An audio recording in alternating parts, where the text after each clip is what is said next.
Saya Letjen TNI Anumerta Siswondo Parman, salah satu korban G30 SPKI yang hidup pada saat saya dibawa ke lubang buaya malam itu. Setelah saya sampai di sana, saya mengalami penyiksaan, dipukul, ditembak di beberapa bagian tubuh saya tanpa ampun. Sama seperti halnya Jenderal Yani, saya menolak keras dibentuknya angkatan kelima oleh PKI itu. Juga karena saya menolak menekan adanya Dewan Jenderal.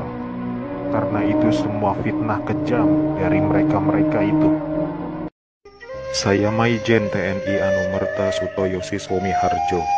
Saya salah satu korban G30 SPKI dalam keadaan hidup saat saya dibawa ke daerah Lubang Buaya. Di sanalah saya mengalami penyiksaan hebat, dipukul, dipopor, dan setelah itu mereka menembaki bagian tubuh saya. Setelah itu mereka membuang jasad saya ke lubang sumur itu. Mereka itu memaksakan kehendak mereka dengan memfitnah kami dengan adanya Dewan Jenderal yang akan memberontak kepada pemerintah.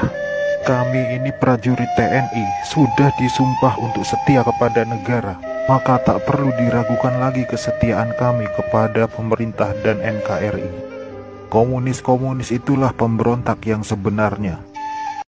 Saya Brigjen TNI Anumerta Katamso Darmokusumo. Setelah pemberontakan PKI di Jakarta, mereka juga terstruktur untuk mengadakan pemberontakan ke daerah-daerah dengan indikasi tersiarnya siaran RRI yang mengatakan bahwa di kota Yogyakarta sudah terbentuk Dewan Revolusi sebagai kelanjutan dari terbentuknya Dewan Revolusi yang ada di Jakarta. Atas dasar berita itulah saya mengecek kembali kebenaran berita itu. Dan sekembalinya dari Magelang, saya langsung kembali ke rumah dan saya dijemput oleh beberapa anak buah saya untuk ikut bersama mereka.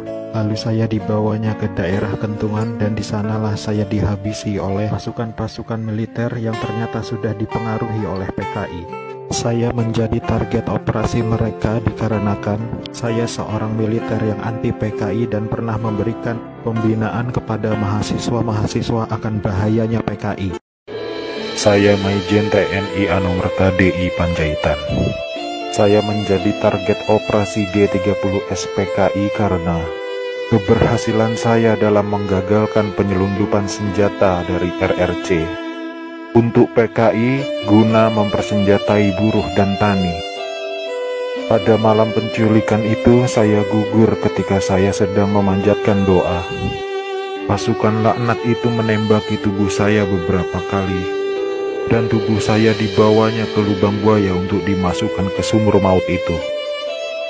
Tapi saya rela berkorban untuk negara dan membela ideologi Pancasila. Salam cinta saya untuk negara tercinta ini dan untuk anak istriku serta keturunanku, semoga Tuhan selalu memberkati. Saya Jenderal TNI Anumerta Ahmad Yani. Selain Jenderal Nasution, sayalah orang yang paling diincar PKI. Karena saya tegas menolak dibentuknya angkatan kelima. Saat malam penculikan itu, saya dibangunkan oleh anak laki-laki saya dan memberitahu saya bahwa di luar rumah sudah ada banyak sekali tentara.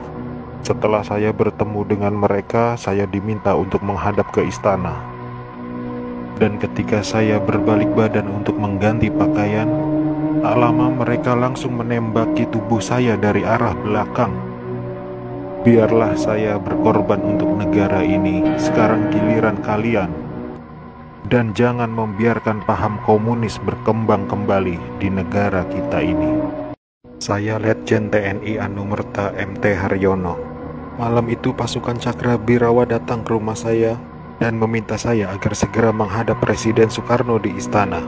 Tapi karena kecurigaan istri saya begitu pula dengan saya, lalu istri saya mengatakan pada pasukan agar kembali pada pukul 8. Tapi permintaan istri saya itu ditolak oleh para pasukan pemberontak.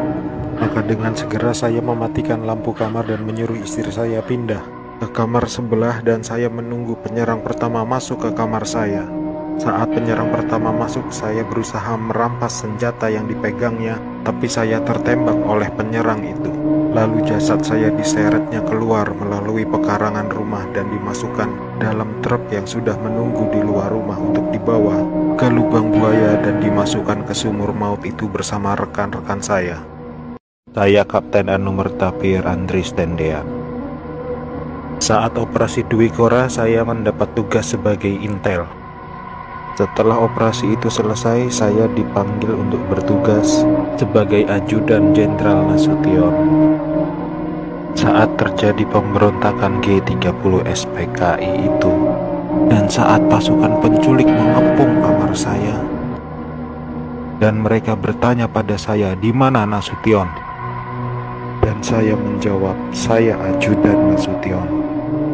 Saya tetap dibawa ke lubang buaya karena yang terdengar oleh mereka, saya menjawab, "Saya Nasution," maka dari itu saya dibawa. Tapi saya ikhlas karena saya memang rela berkorban untuk negara. Saya Maijen TNI Anumerta R. Suprapto. Awal masa pendudukan Jepang, saya pernah dipenjarakan oleh tentara Dai Nippon ketika saya masih menjadi siswa Akademi Militer di Bandung. Setelah proklamasi, saya ikut berjuang melawan tentara Dai Nippon. Dalam operasi itulah saya berkali-kali selamat dari kepungan tentara Dai Nippon. Tapi ketika terjadi pemberontakan G30 SPKI itu, saya justru gugur di tangan bangsa saya sendiri karena fitnah keji yang dilancarkan komunis itu. Tapi biarlah itu menjadi penutup rangkaian perjuangan saya demi tegaknya NKRI dan ideologi Pancasila.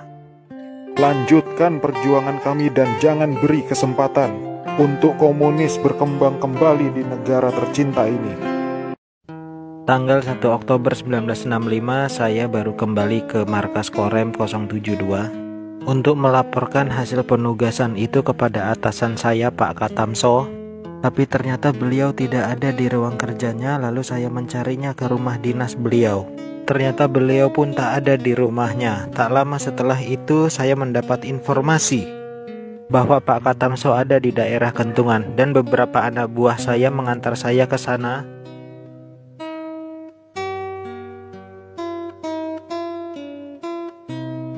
Dan di sana juga saya dihabisi oleh para pasukan yang ternyata sudah dipengaruhi PKI. Saya sempat ditahan beberapa saat dan akhirnya kepala saya dihantam oleh kunci mortir. Jenazah saya diseret dan dimasukkan ke dalam lubang sumur bersama dengan atasan saya, Pak Katamso. Saya Aibda Anumerta Karel Satsuit Tubun. Saya satu-satunya pahlawan revolusi dari kepolisian. Pada malam penculikan itu, saya sedang berjaga di rumah Bapak Johannes Laimena. Pasukan penculik itu mengira bahwa rumah Bapak Johannes Laimena adalah rumah Bapak Jenderal Nasution. Dan saat itu saya sedang bertugas jaga di rumah Bapak Johannes Laimena. Dengan brutalnya para pasukan itu langsung merangsek masuk ke rumah Bapak Johannes. Saya yang mendengar keributan itu segera mengambil senjata saya, dan pasukan penculik itu tanpa ampun langsung menembaki tubuh saya. Harapan saya agar generasi penerus bangsa tetap memegang teguh ideologi Pancasila demi NKRI.